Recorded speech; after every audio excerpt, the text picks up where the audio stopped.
লোকসভা নির্বাচন, এখনো তো ঘোষণাই হয়নি।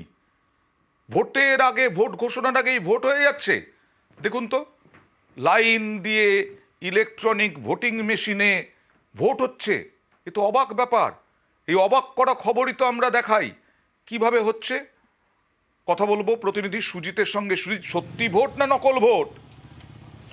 দেখো, সত্যি ভোটের আগে এটা নকল ভোট, কিন্তু আচ্ছা, মহলা কিন্তু সেই যে সত্যিকারের ভোট তারই এটি একটা অংশ। কি অংশ? না, নতুন যারা ভোটার কিংবা এমনি ভোটাররা যারা, তাদের ভোট সম্পর্কে তাদেরকে আরো ওয়াকিবহাল করতে চাইছে নির্বাচন কমিশন, এবং সেই কমিশনের নির্দেশ মেনে ব্লক এবং জেলা প্রশাসন যারা কিন্তু রাস্তায়, স্কুলে, যে কোনো জায়গায় এরকম বুথ ভরছেন এবং মানুষকে ভোট দেওয়াচ্ছেন। কেননা তাদেরকে ভোট সম্পর্কে আরো অবহিত করতে চাইছেন। যে কোনো সময় ঘোষণা হয়ে যাবে ভোট, লোকসভা ভোটের দিনক্ষণ।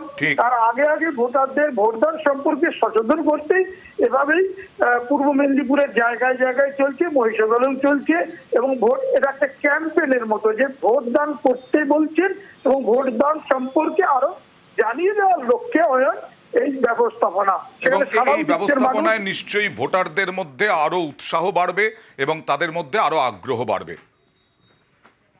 এই উদ্যোগটা আরো আগে দরকার ছিল। কে কোথায় ভোট দিচ্ছে বা কোথায় তার সিম্বলটা পড়ছে সে নিজেই বুঝতে পারছে। যারা নতুন, যাদের ভোট হচ্ছে বা যারা বয়স্ক, তাদের ক্ষেত্রে এই পদ্ধতিটা ভীষণ জরুরি। যে সরকার এগোচ্ছে যাতে করে জনগণ আরো ওয়াকিবহাল হয়, ভোট যাতে বিফলে না যায় বা নষ্ট না হয়। এইরকম অ্যাওয়ারনেস ক্যাম্প যদি করা হয়, মানুষ সচেতন হবে।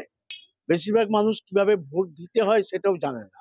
এইটা যদি সব জায়গায় দেখানো হয়, জানানো হয়, তাহলে মানুষের মধ্যে একটা সচেতনতা বৃদ্ধি পাবে এবং মানুষ আগামী দিনে তাদের ভোট সঠিক জায়গায় যাচ্ছে কিনা তারা বুঝে নিতে পারবে।